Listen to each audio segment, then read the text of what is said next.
to everyone. Welcome, happy Friday. Just to let you know, Angela's here. John will be tapping into some of his Irish roots today, as we celebrate Ireland and the Irish That's right. capital and the Irish traditions. That's right, Janelle. I'm trying to offend every Irish person I know because I have been to Ireland. It's grand time, and I plan to speak Irish the entire stream because when you drink Irish whiskey, you're a little bit Irish. I like how high you went there. It's a weird thing. You just get passionate as someone from Ireland. You get very passionate about the whiskey. Yes. It really should come from no other place other than Ireland. Yeah. No, I mean, I think there's different styles of whiskey, right? So it depends on the Kentucky whiskey, or you have so many. They're just made differently, right? So yeah. Kevin, Ireland is one of the most beautiful places I've ever been.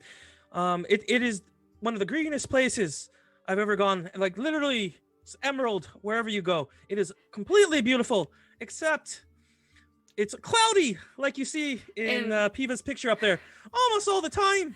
It's like always raining. It's so gloomy. I think that's when you have kind of an overcast day, it does make the landscape more vibrant, right? Because if it was always really sunny, it would be maybe saturated. I don't know what I'm talking about. No, I think you're right. I think and I love that you and I went with the same type of theme. I actually first wanted to do a Cloverfield background, but not the movie, but actual yeah. So, but all of a sudden I felt like my green screen wasn't handling all the clovers. It was like making my hair all green. I was going, what's happening? So I had to go for something more subtle, and I went with Irish landscape with a beautiful castle. Oh, right. Had you done the Cloverfield background, then I would have gotten really dizzy after watching it for too long. You're funny. Oh, shaky cam. We don't keep going with the Cloverfield joke. It was a thing. It was a thing with the Cloverfield. I thought that joke was hilarious. Yes. By the way, what are you drinking today? Oh yes. Hi there, Daz. So as you guys know, by the way, welcome to another episode of History Drink Repeat. Today we'll be talking about the history of St. Patrick's Day. We're celebrating a little bit early. Of course, St. Patrick's Day is not until another week and a half, roughly 12 more days, but my birthday is 2 days after St. Patrick's Day, so I was trying to organize our History Drink Repeat episodes in the month of March around my birthday. But so to celebrate St. Patrick's Day, I decided to make myself some green beer.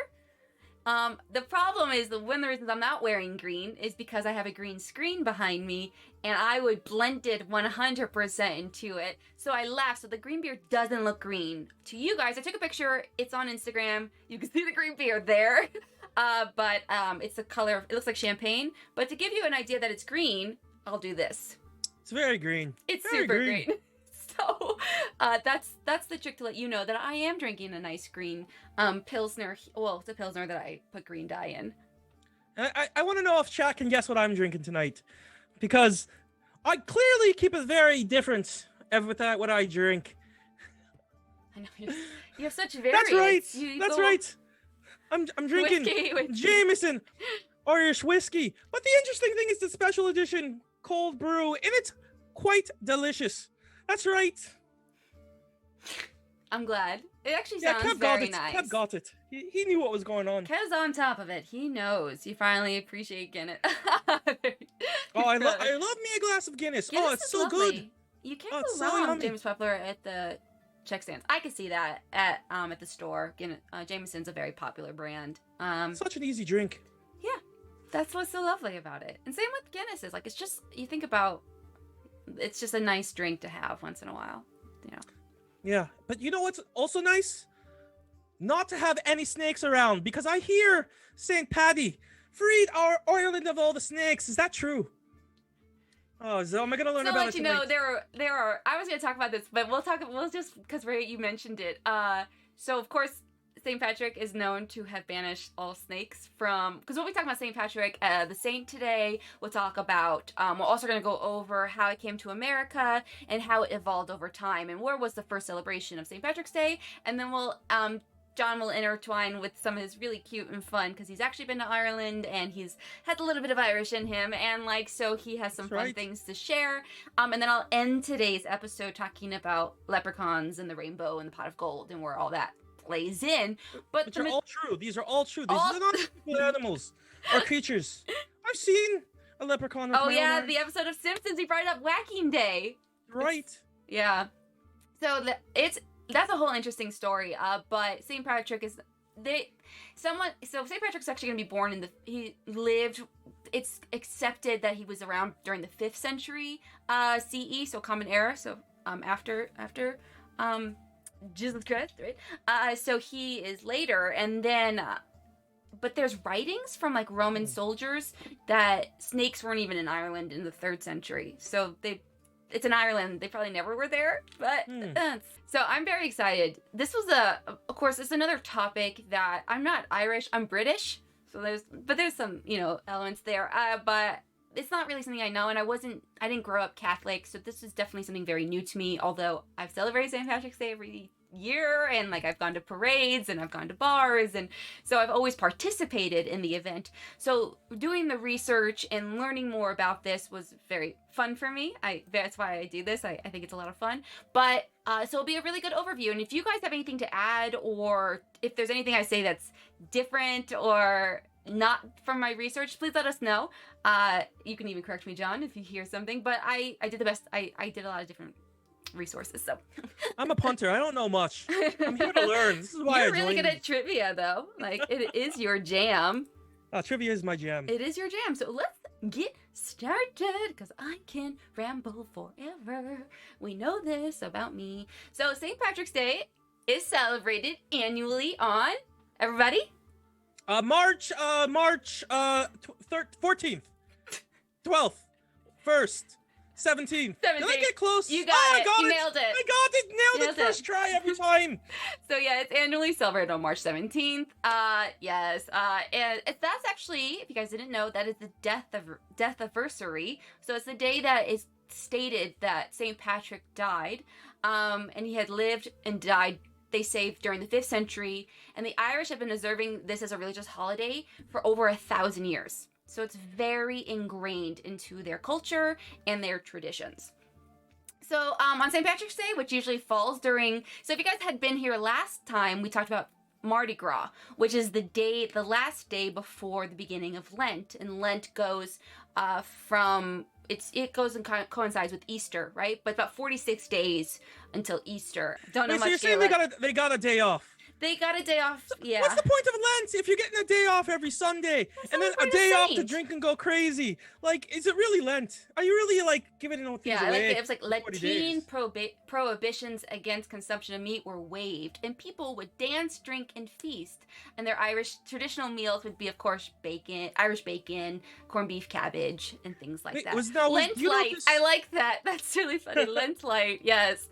Do you know if this was only in Ireland, or is it also, like, around the world at the time?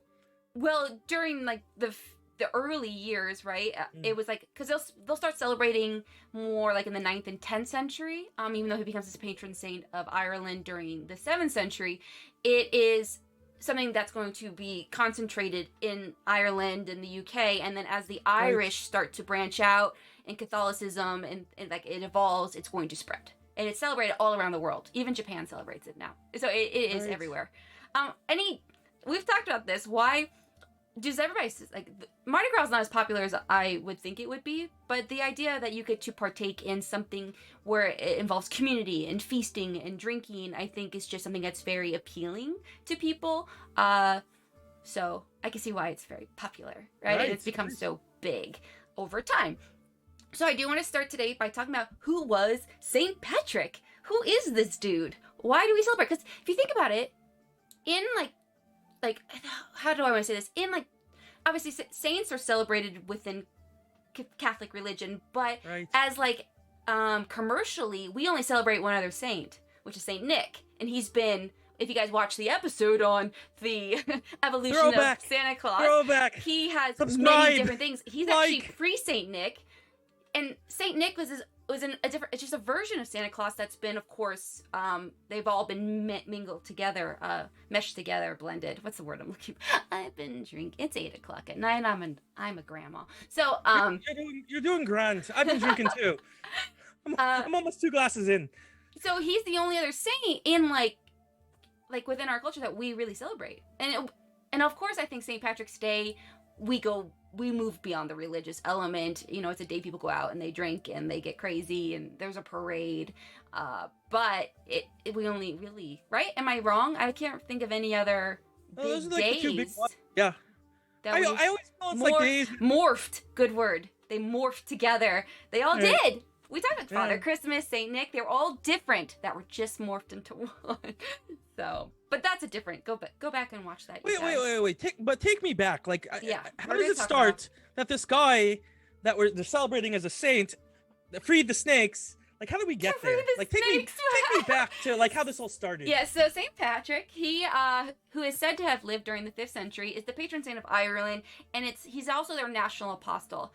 As history can be, sometimes the dates of his life are certainly, they're not fixed in certainty, but it is a broad agreed upon about when he was an active missionary in Ireland, and that's around the 5th century. So we will all agree with what historians state.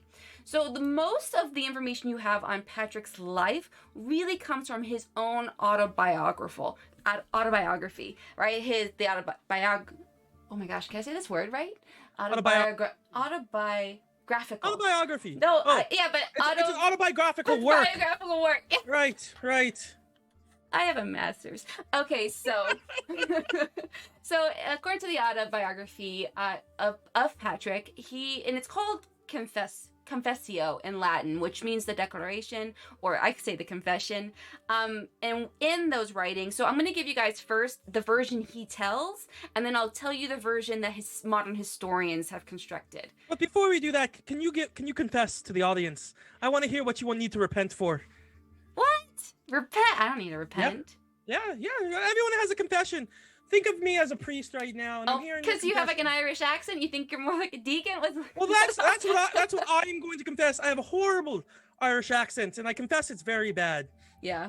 Oh my gosh. Wait, tell that to the ancient order of the. Oh yeah. Okay, that's a whole other thing, but I'm not gonna get into that. I love that I love it.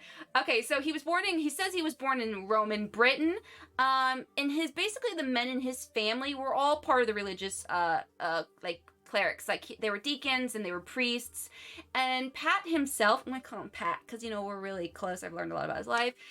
He wasn't very much a believer himself, but his family was kind of pushing him a little bit. They were kind of wanting him to get involved. We'll come back to this, but however, he writes, when he was about 16 years old, he was kidnapped by Irish pirates or Irish raiders and brought back to Ireland as a slave to the age of 16. During his enslavement, he was tasked at looking over the animals, and it was during this time, he states, that is when his spiritual development really began to grow. So he worked as a shepherd. I got sheep in my picture. I got a little sheepy. He worked as a shepherd. Yeah, so St. Patrick... You would say, so would you say, hurry up for fuck's sake, to all the sheep? Sorry, it was a demand from chat. I had to say it. So yeah. I needed to work it in. Continue on. I apologize for disrupting.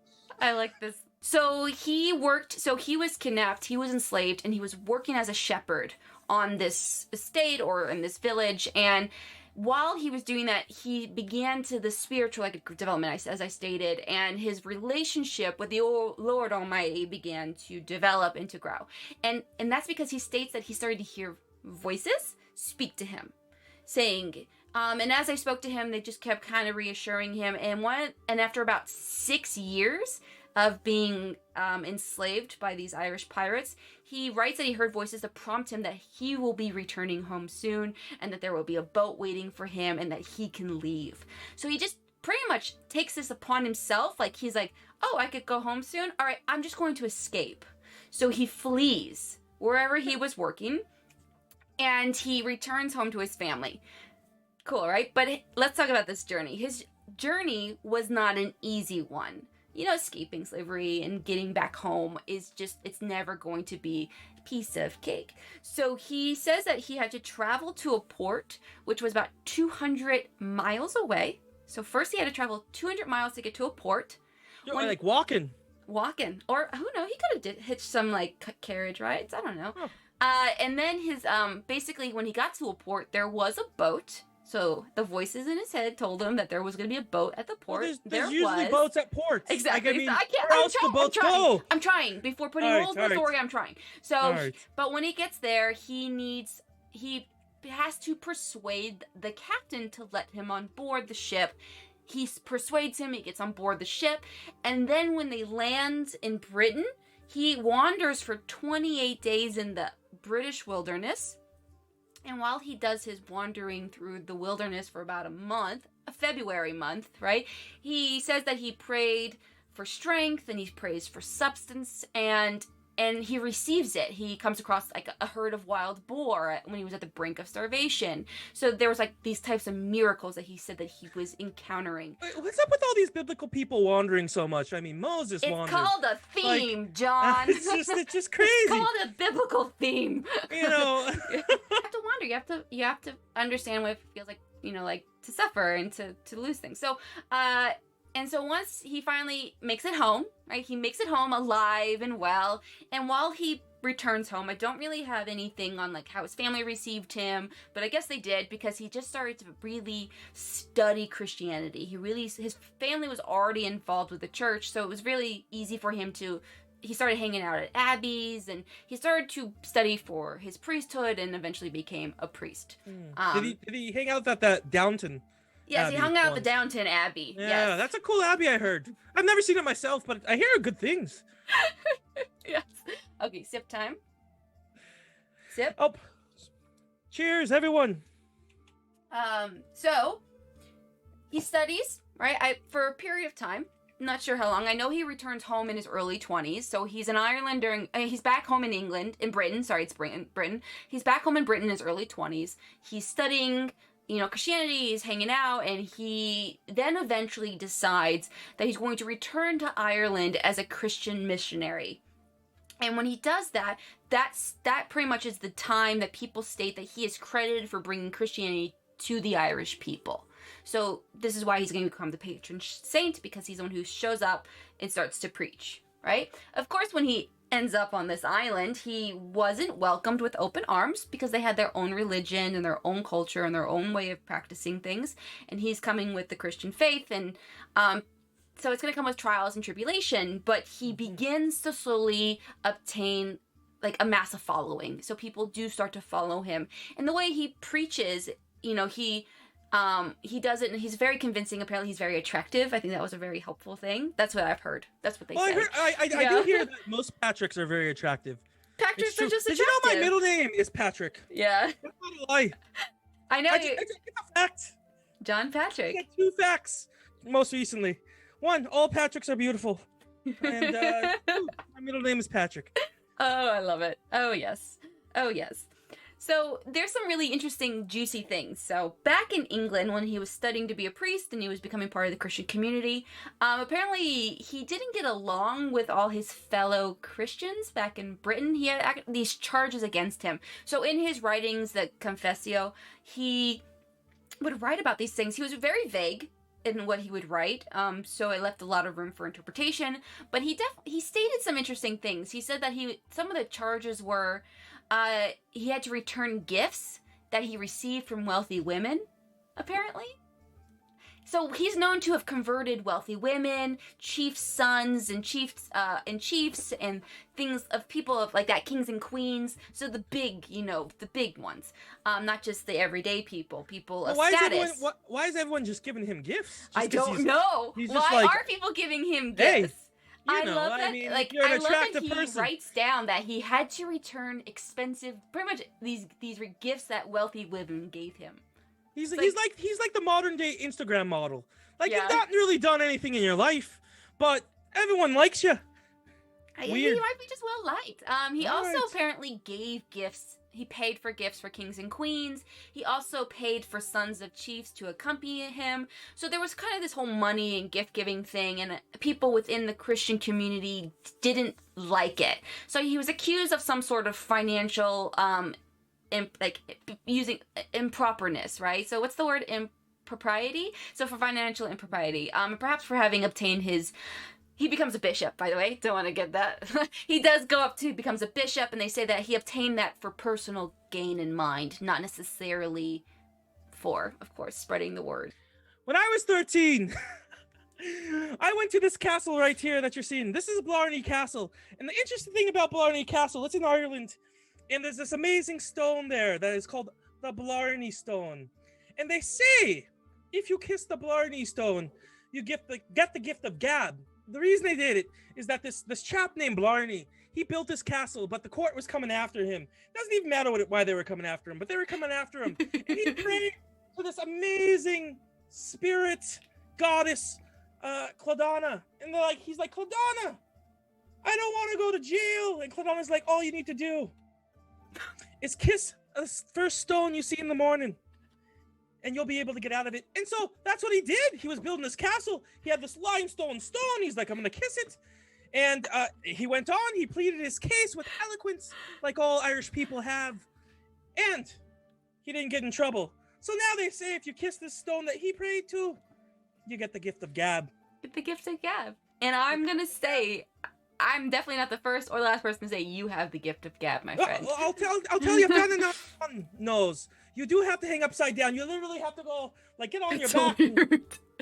You do. I like it. I like all these. I like that you have to hang upside down. If you kiss it, you might get a disease. So I would be wary of kissing this stone. It's disgusting. There's a line of 30 people that just put their lips kiss that on a stone. It's not Don't like you get have someone mono. cleaning it. Yeah. It's disgusting, but I did it. Oh, by the way, I should do this. I should show you guys pictures. Here is a stained glass window of St. Patrick. Patrick, he now is a saint, but at the time was not, as a shepherd. Saint, Bishop, Patrick, St. Patrick. So I like this one of him. It's all pretty. So, great story, John. I love it. I can't wait to go to Ireland. Not kiss the stone, but I'd like to see it. It'd be cool to see. I agree. So I want to talk about, so that's kind of so St. Patrick, just to give you that kind of wrap up there, it's to the point, right? 16, he's born in Rome, because remember, Rome had occupied Britain during this time, and so he was born in Roman Britain. He then states that at the age of 16, he was kidnapped. He lived 6 years as a shepherd, and then escaped because he heard voices. He did his difficult journey, came home, studied Christianity, became a missionary, brought it back to Ireland. And people started first, and so he was just preaching and working his way through. And by the 7th century, he will become the patron saint of Ireland. So about 200 years, 150 years after his death, he'll become that. So, he must have made a huge impression. That's what I'm saying, but he didn't really do much. Well, there's a lot of legend. There's a lot of myth. So, of course, what do you have to do to become a saint? Oh, I was kidnapped, but then I'm like, I got away, and I went home, and I'm like, there were a bunch of girls that were older that wanted to give me things. I said, no, I don't want it. No, he did accept them. He had to give them back. He got in trouble. I took them, but then I had to give them back, and I'm like, oh, Christianity's cool, and then 200 years they're like, hey, you, we're making you a saint. They've really lowered their standards in the Catholic Church. It doesn't make any sense. I know, but there's some really interesting lore and legend about him, and one of them you mentioned was, of course, the absence of snakes, right? And so there's been noted that as early as the 3rd century, there was no snakes to be seen anyway, and also it's an island. Not to be repetitive, but so there's not really. But he's still known to be someone who banished snakes. I don't know. I don't know where that comes from. I don't know why. If anyone asks, I banished all the snakes in Hawaii. I spent my living day banishing every single snake in Hawaii outside of the pets. At least Hawaii has climate that snakes would be one to. But remember, Ireland is it's this post-glacial type of island. It's cold, and there's no snakes there, so they just never probably have had snakes there naturally. By the way, another cool thing about him, the staff that he's holding here, very important. Having a cool walking staff makes you look super rad, right? This staff, as legend goes, he claims that it used to be Jesus's staff, the staff of Jesus.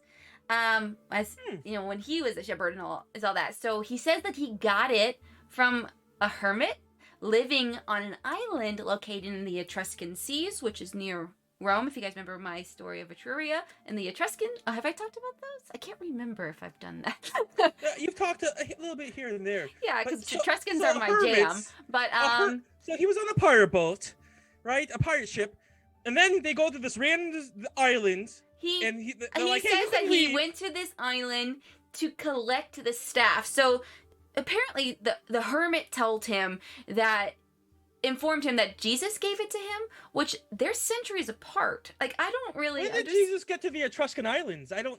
Or was this guy, like... This hermit, I don't know what Bethlehem, and he's like, a hermit, do they live forever, you guys? Because apparently this Jesus informed the hermit when he gave him the staff that Patrick would inevitably arrive and collect it. So this hermit would have to be 2 centuries really old. So, you gotta be careful around hermits. 3. They carry a lot of diseases. No, sorry, 2 centuries. I meant to say 5 centuries old. Sorry. Right. So Hermits carry a lot of diseases. I hear they carry hermit crabs. Oh my gosh, you and your jokes. You and your jokes. So, but he claimed, as legend goes, that his staff was the staff of Jesus, which gives him validity, right? It's very important. Ooh, ah. Actually, did you know that this staff was destroyed at one point? It doesn't exist anymore. So around the 16th century, so way later, the Archbishop George Browning in Dublin had it destroyed. They said that it was considered a superstitious relic. I thought that was kind of interesting. To destroy something that's supposed to be part of Catholic, maybe it's like the Holy Grail. I'm not quite sure. Like, or the shred. Oh my gosh, I'm terrible. I went to Catholic school for like 3 years, and you think I would remember? Sorry. The shroud. What's the sheet with Jesus' imprinted face when he washed it as he was? Yeah. Okay. I'm a bad Catholic. I couldn't tell you. Yeah, Turin. Anon says Turin. The Shroud of Turin. That's it. Thank you. Yes. Thank you. You guys are so on top of it. But you have these relics. You would think that it would have been cherished, but I don't know why this guy destroyed it as a superstitious relic. I'm not quite sure with that. I didn't go too much into it. Well, during the Inquisition, I remember they went around and destroyed like lots of relics. They did of, do other that. Religions. Yeah. So yeah, it happens. So I really wanted to quickly. So that's sort of like the legend and the things that go around him. It's not super detailed, but what I find very fascinating is that modern historians are starting to put holes in his story, right? Because you remember, St. Patrick wrote this story for his friends and family to read. So it was very much perpetuating an image, a narrative that he wanted people to think of him. So modern historians are starting to say that he actually was never kidnapped, but that he actually fled England because he didn't want to take over family obligations. He did come from a rich family, it's like the Gentile, right? Because they were part of, to even be part of the church, gave you a lot of power. So you had to have that kind of money to even get involved to a certain degree. And this is basically not uncommon for sons of this kind of obligation to have fled. They call it the flight of the Kyriels, which means Gentiles. But it's like you would have them people would just flee family obligation. So it's kind of... It's like the prequel to The Flight of the Navigator. Very, very similar. I don't know that. I just think Flight of the Conchord, and that's totally not even part of this at all. Flight of the Navigator. Are you just talking about That's a movie from the 80s. It's okay. Oh, it is it? I'm just showing my age right now. It's appropriate. I was born in the 80s. I just don't always watch movie in the 80s. So also Patrick's storyline just falls along the lines of a lot of biblical themes, which is something that you've already pointed out, right? Him being on this journey, right? This 28 days, but also the idea of being imprisoned for 6 years is also very thematic. It's especially in the Old Testament, and you see a lot of, so you'll see that in Exodus and Jeremiah and different types of, about this idea that this freedom after 6 years of servitude is very much a reoccurring thing. So for him to say specifically he was imprisoned for 6 years and how he then wandered and went on this crazy journey to get home and reach and then be able to spread the word of God, right? So it is very much a narrative, right? A very specific story that has very specific meaning. Story. But it has meaning and it ties in to the themes of the Bible that had already, existed. I agree. So, Ties it. You could say it one way, ties into the themes. The other way I say is just straight plagiarized and rewritten. it's just straight plagiarism. It's Do just not plagiarism. plagiarize, okay? So by the 7th century, as I stated, he had already become revered as the patron saint of Ireland, because he did bring Christianity and it spread right all throughout Ireland. In the centuries following Patrick's death, which believed to be about March 17th, 461 CE, the mythology surrounding his life became more and more ingrained into Irish culture. And one of the most well-known legend of his life, which is something I've been definitely wanting to get to, because you guys are like, what about the Shamrock? Get me to the good stuff. I want to know get to what I'm drinking on St. Patty's Day. I want to know why four-leaf clovers are lucky, and tell me about the leprechauns. Leprechauns? What are I- leprechauns? I want to find the gold at the end of the rainbow, and I've yet to find it. Oh, that's actually fascinating. That's something I learned all about, and I love it. We'll get to that. That'll be the last thing. That'll be our last treat. That'll be our last treat. I can be patient. Okay, so he's well known, of course. As he was doing his missionary work and he was talking to the people, he would explain the Holy Trinity, so the Father, the Son, and the Holy Spirit, using the 3 leaves of the native Irish clover, which is the shamrock. So he used it to express this, and we've talked about this with many. We've done a lot of different lore, Friday the 13th, the history of Santa Claus. We've talked about all these different things, and we always go back, right? Everything kind of goes back to more of these pagan, spring, winter style celebrations of people prior to, modern religion, right? So, but St. Patrick's Day really doesn't have that when it comes to St. Patrick himself, right? But he does try to convert people to Christianity by using this idea of the 3. And the number 3 is very important in ancient pagan religions, specifically this idea of the triple deities. And I actually have a picture here of the Greek goddess Hecate. So this idea of the 3. So it's a very thematic using 3. So I wanted to tie that in. I thought that was a really interesting little side note. But nothing else about St. Patrick's Day besides, of course, when we get to leprechauns, goes back to any sort of pagan thing, which is kind of fascinating. I thought it's kind of it kind of stands on its own a little bit as St. Patrick, right? The elements of St. Patrick and feasting and celebrating him. Everything else very much in folklore, very, very much heavily folklore. So, especially with Gaelic. Like I said before, there were 2 works that are generally accepted as having been written by St. Patrick, and one is his autobiography, Confessio, and then he also has letters that he sent to a soldier that they've also preserved as well. So there's some really nice primary sources about himself and his words and his life. Fun fact is Patrick is the English version of his name, but wait, stop right there. Don't ruin it for me. My middle name is Patrick, like we discussed. Do not ruin this for me. His name is Patrick. I'm gonna keep talking. La la la la. So Patrick is a very English name, but he's from Roman Britain. So naturally, his real name is very Roman, and he writes it constantly. It's just been angelicized. So his actual name is Patricius. Isn't that crazy? This is Patricius. No, his name is Patrick. What is this Patricius? So I thought it'd be fun in chat if you guys would like to write down what would your Roman name be based on your current name. I guess would I be like Genelicus or Pivot? I can't do it with my last name. I think Patricia. I would be cool. Jonicus the Well Endowed. Because my parents give me lots of. I like that you had a title that you added. Right. That was the title. That was from the Medici one in January. We're not doing the does. Medici. So, don't get banned, anyway, John. Don't get banned. I just think it's ridiculous. His name is Patrick. Wait, so St. Patrick wasn't even from Ireland, is what you're trying to say? He's not. He's British. That's Bullocks. How is he from? He can't be British. He's the patron saint of Ireland. He spent a lot of time in Ireland. He changed Ireland. No. It's not. I'm trying to look on the bright side of life, but I can't because The life of Brian is great. I've been lied to my entire life. You've not been lied to. Yes, I have. I mean, I guess you could say you have, right? Any sort I've of been lied to. legend story. What am I even celebrating? I'm celebrating St. Patrick. Were you the kid that when your parents told you that Santa Claus wasn't real. Did you say that they've been lying to you your whole life? Were you that kid? Just so you know, my parents have never said Santa Claus isn't real.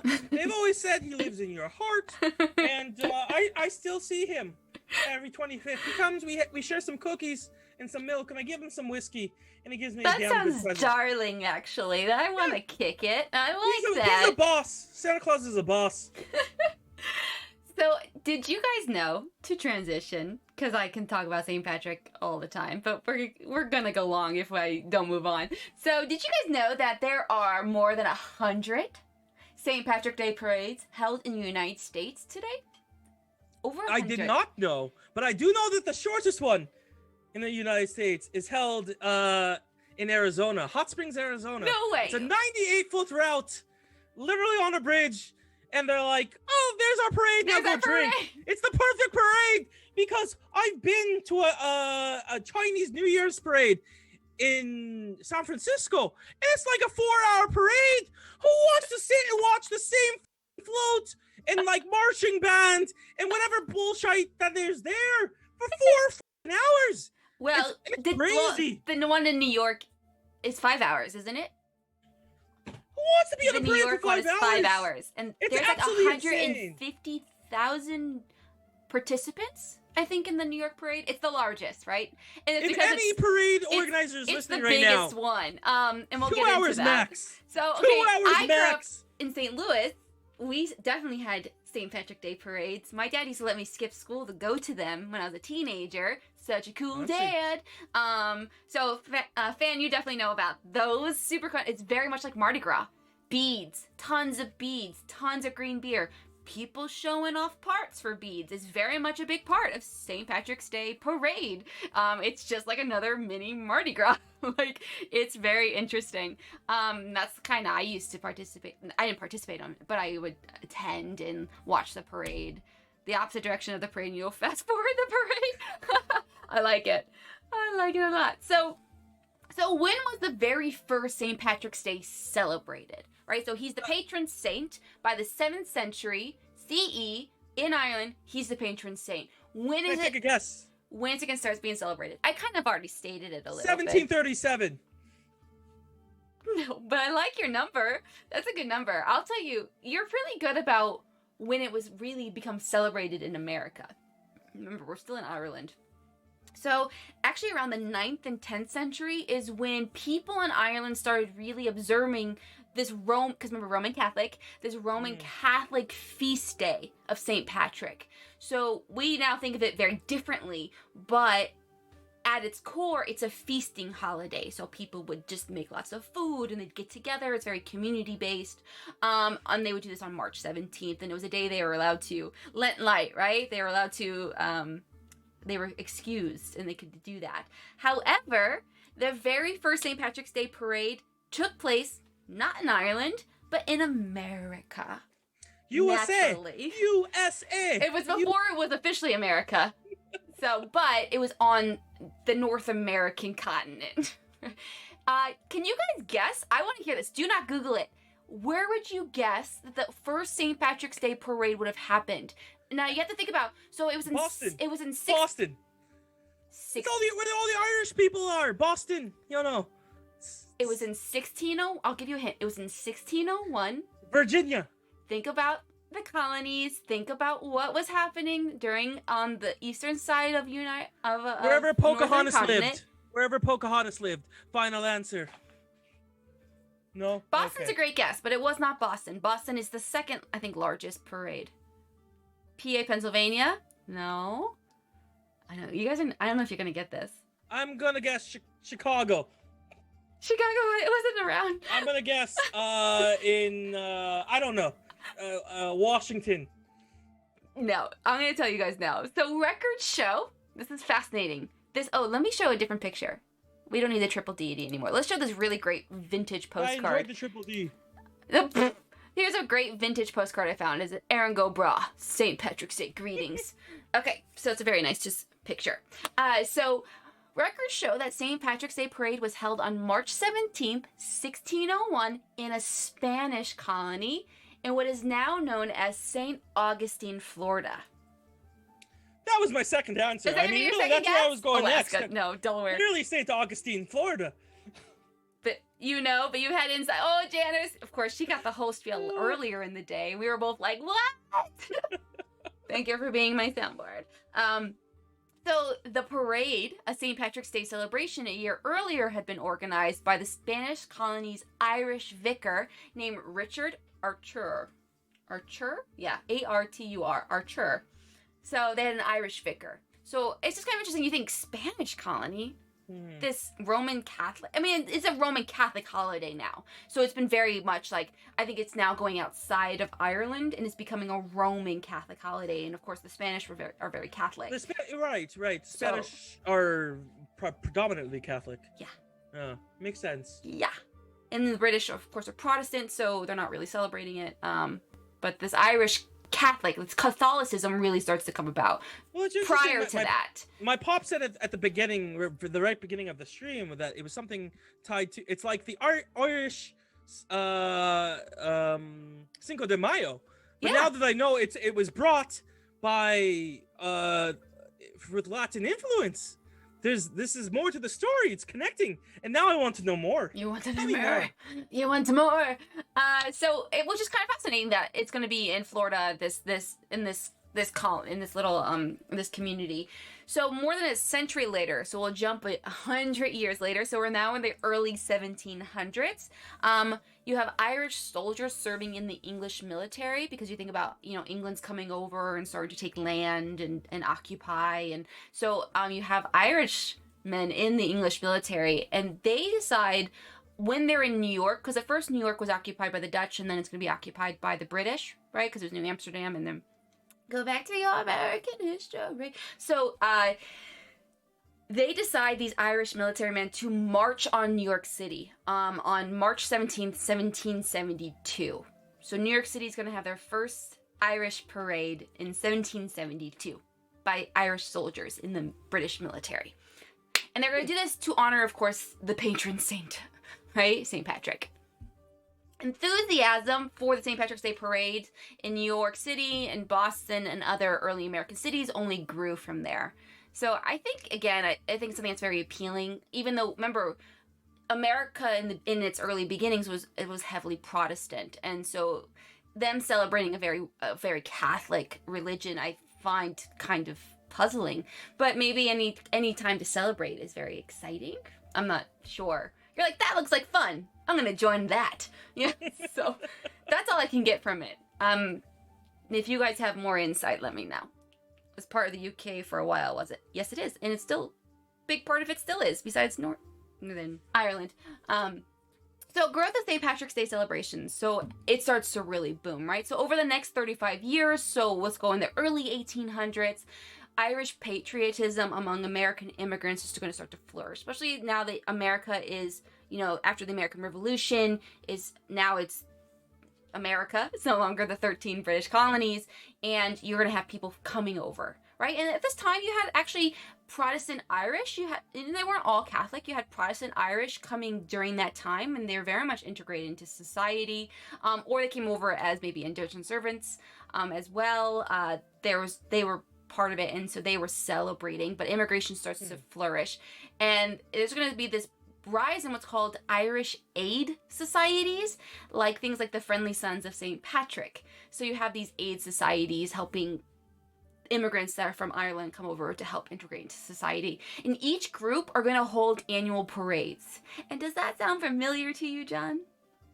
I mean, it sounds very much like Mardi Gras in a way, but yeah, keep going. No, I thought that was really interesting because, like, Mardi Gras is thrown by these secret societies, right? These crews, these these groups. And so here you have secret societies that more secret societies that do things. That do things. You just don't know who is part of it, right? Ooh. Yeah, right. But you have Irish aid societies, and they're the ones that are they're holding these annual parades, which I thought was kind of fascinating. It's not the city, it's these individual groups, which makes sense. Well, remember, because without getting too deep into it, yeah, right? Like every single new large ethnicity that immigrates into the U.S., there's a sense of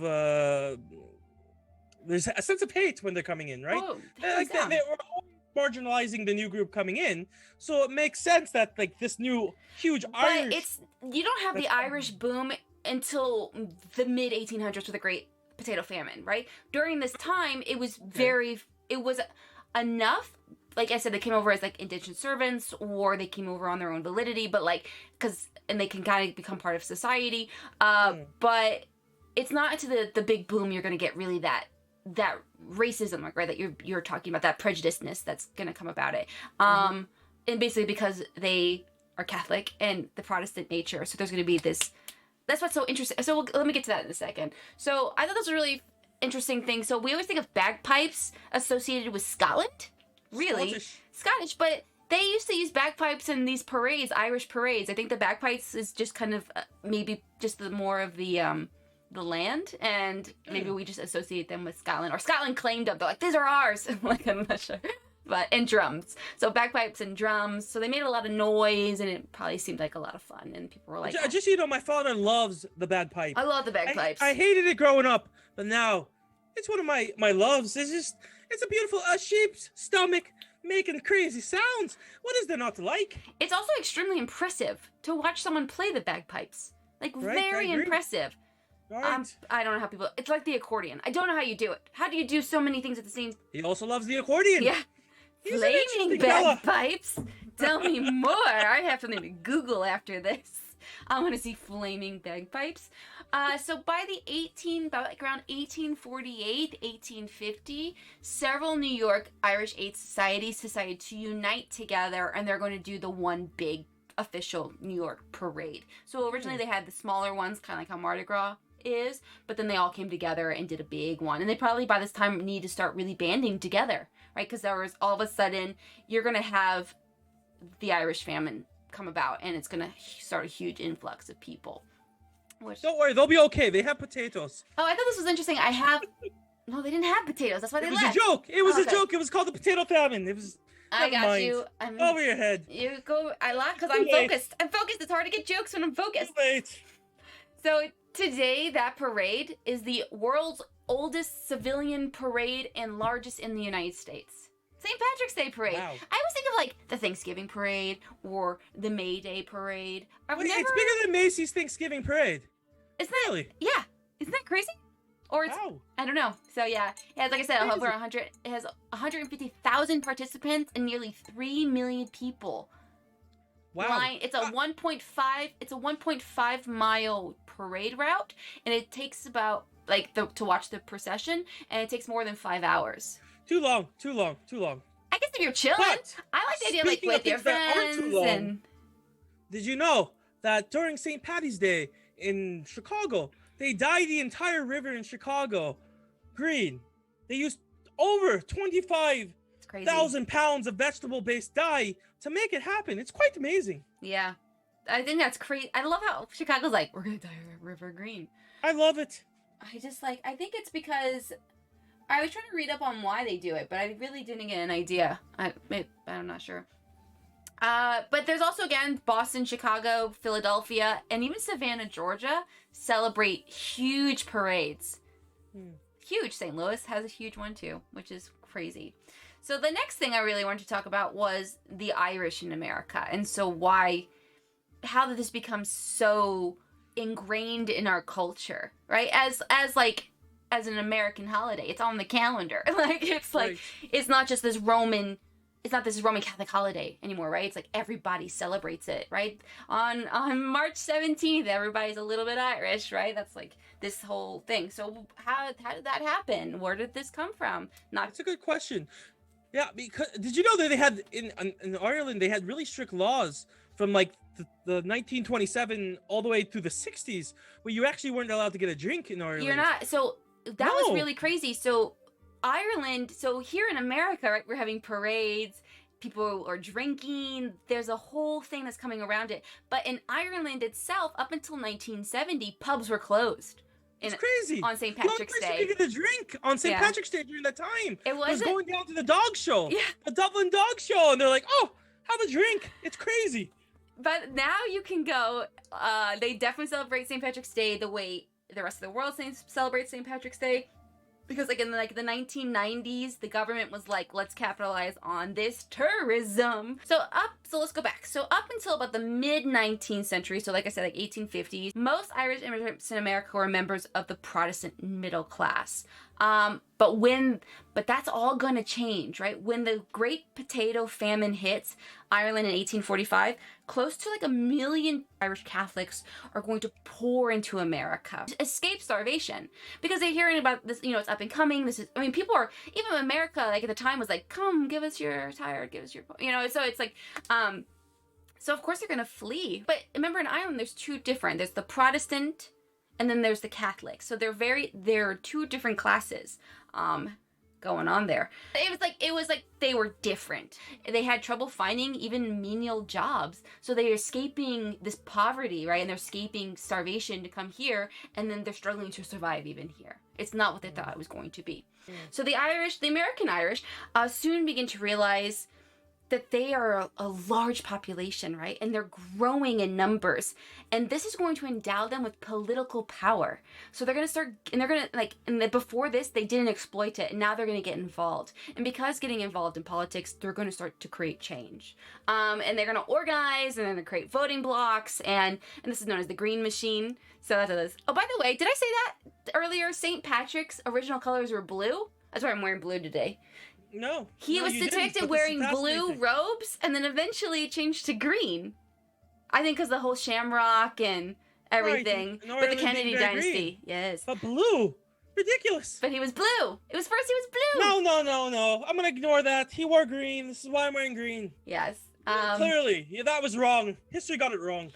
But Can't be true. But they got involved in the political game, and they really helped swing votes to get things to pass. And suddenly, because of their influence and because of their large numbers, the annual St. Patrick's Day parade becomes a show of strength for the Irish Americans. It's a way to really show themselves, right? To really parade their culture and their heritage. And it becomes this must-attend event for a slew of political candidates. So it's like, you must go there. But it wasn't even until 1948 when President Harry Truman, Truman, will attend the New York's St. Patrick's Day parade. So he's the first one in 1948 to attend that parade.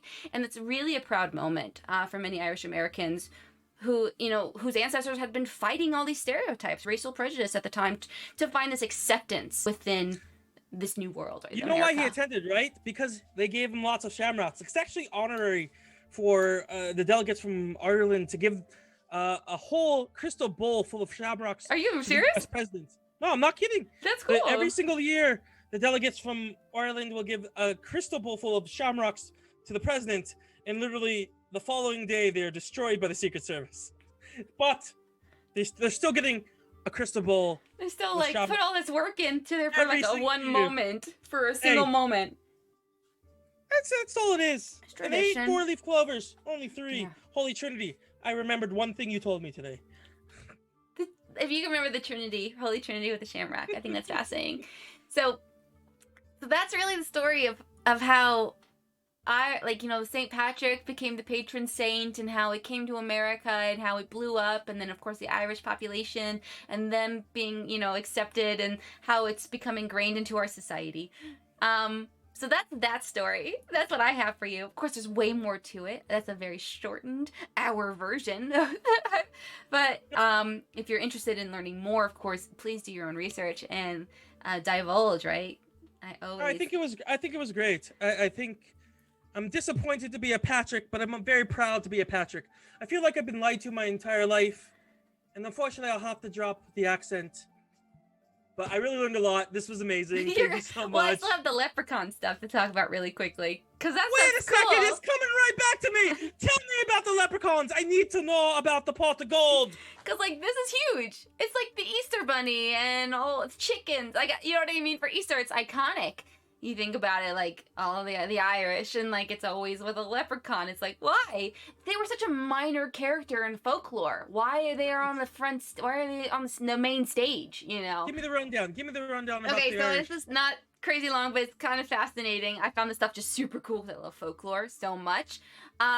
So one icon of course, is the leprechaun. There is the original Irish name, I will butcher it, so I'm gonna put it up on the screen for you guys to help me with it, and maybe you'll say it. But here it is. It's probably Gaelic. And Aaron go bra is like the only thing I know to say, and I'm probably not even saying that right. How would you say that? Love bits. I can't even try. Labarison. I love you went for it. It's a Labarison.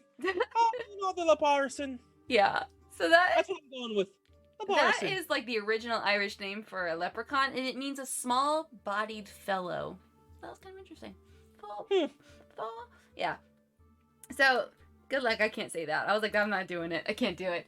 The legend stems from stories from real people, which is kind of fascinating. So, around the 5th century BCE, so before Common Era, so way long ago, Gaelic invaders discovered a pre-Celtic race in which men were about 5 feet tall. Right.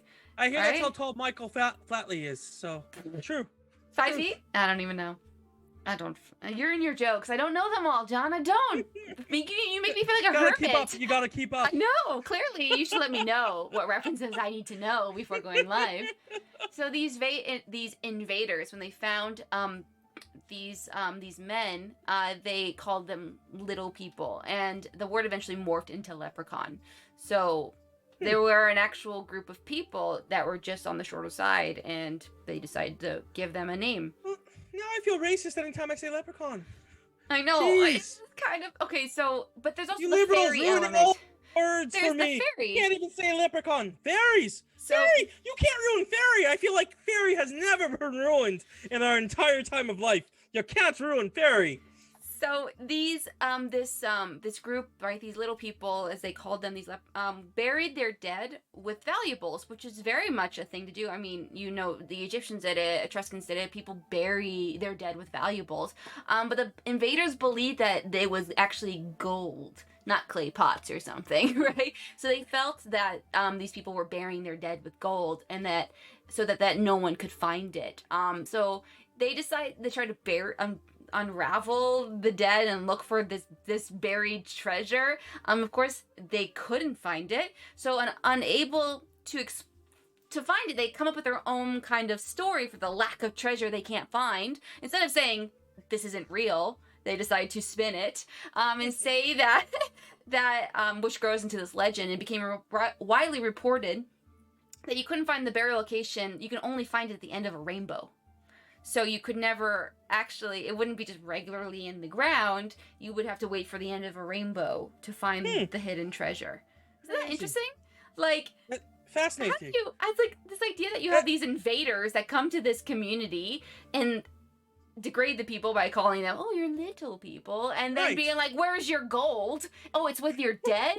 It's not there? Oh, it must be at the end of a rainbow. Like, I don't get it. This guy named Zim, this invader Zim, comes on in and is like, give me all your dead people, and I want their riches. They're like, end of the rainbow, son. And so that's a crazy story. It makes no sense, but somehow that translates to me getting Keebler elf cookies. Whatever. I don't believe it. So over the years, the story has morphed as well, because as any story does, it evolves. People started to believe that little people's ghosts, also called leprechauns, so the ghosts of these guarded the graves at the end of the rainbow. They also were say that they weren't really like these cute, like we always think I have this cute leprechaun. They're not known as being cute. They had red beards. They actually had red outfits, I think, at first, and then eventually they will be adapted to the green outfits, the depiction of a leprechaun. At first it was red, now it's green to go with the green theme. And it's very much ingrained in Irish American legend. They're fairy folk. Right? They're fairies. They're a very large fairy. But they're a drunkard fairy as well. Yeah, it's interesting. And they're also a cobbler. They are shoemakers. They mend shoes and things like that. Right. There's a slasher film from the 80s. I remember watching it with one of my friends when I was Well, like there's the 13. Leprechaun High school. horror Oh, films. Leprechaun, right? Oh my Leprechaun, gosh. the Leprechaun. Have you ever seen Leprechaun? Like it went up to Is 3 it at the Leprechaun in the time. Hood? There's like all these different Probably, variants of I would them. believe it. Yeah, I would Oh, it's believe there. I've seen it. But I remember being quite scary when I was that age, and ridiculous, but still scary. But you're kind of wondering, right? How did St. Patrick, this Christian missionary, and the lore, this Celtic folklore of these leprechauns that were once real people who, buried these pre-Celtic people, now they're large fairies. Like, how do they come together and become part of this like holiday? So when he converted people to Christianity, despite this mass conversion, pagan myths, legends, and traditions continued. Although people converted, they still held on to their what defined them, right? Their ancestry to a degree. And we talked about this before about old traditions that have merged with Christian beliefs. Like, it's still there. Especially when it comes to like all the Christmas ones, right? The Yule, and it's the people still hold on. They now have adapted to this new ideology, but they're still holding on to their traditions or blending the two, right? Or morphing, as we've said before. So Christians view the rainbow, which is a very interesting thing, as a representation of God's promise to never again destroy the earth with a flood. So there's this starts to kind of come together. So St. Patrick and the rainbow, and then you think about the folklore of leprechauns, and so it just kind of becomes one, right? It becomes a narrative and it becomes a story. So St. Patrick's Day is really about a transition from paganism to Christianity. I thought that was kind of cool. Do you know leprechauns actually have their own holiday? They have their own holiday in Ireland. Yeah, clearly St. Patrick's Day. It has to be. No, it's May 13th. So I don't know why they have their own holiday, but on St. Patrick's Day, people dress up as like fairies. Like, that's what they do. So. That's right. Celebrate your short lords on May 13th in Ireland. I think it's completely fair. The short lords need to be celebrated. It doesn't matter how tall you are. They don't get enough There's love. also like this interesting little thing about how, there's the gold rush that happened, and so they start to, because of discrimination with the Irish and the gold rush, there's like a blend there, but I didn't go too deep into that.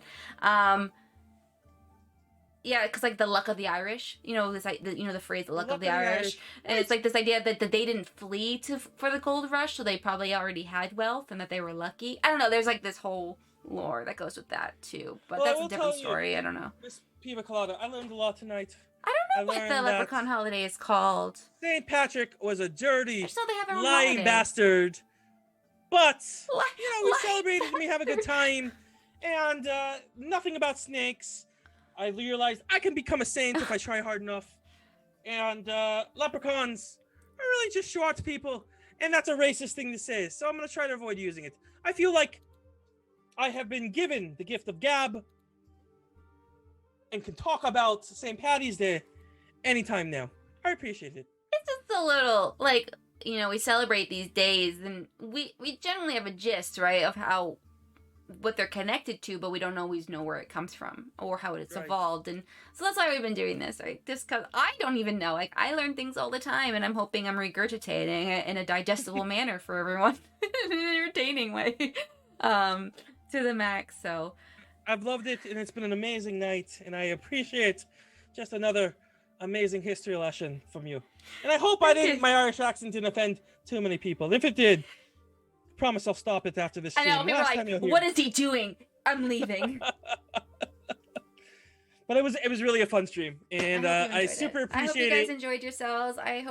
I'm offended. I hope you had a wonderful Friday night. Thank you for tuning in and being with us. We super appreciate it. Cheers. Yes, I actually haven't finished my green beer. Wait, let me prove to you it's green, just in case for those that missed it. It's green. You might not look it.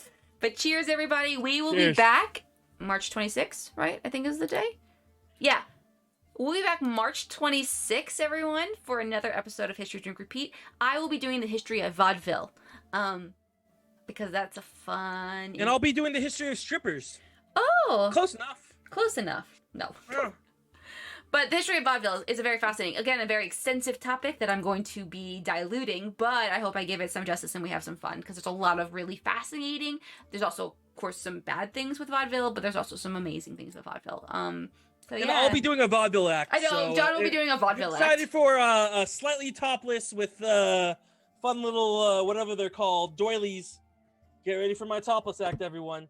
You're gonna wear I'm going tassels? vaudeville. Tassels, that was the word I was looking for. Definitely not gonna happen. But thank you very much. Thank you guys everyone. again. Have a great Friday. I'll be back on Monday with more Cuphead. Should be finishing that final boss. We'll see. And talk to you guys later. Have a beautiful night. All right. Bye, everybody. Can I do this? Bye. Bye.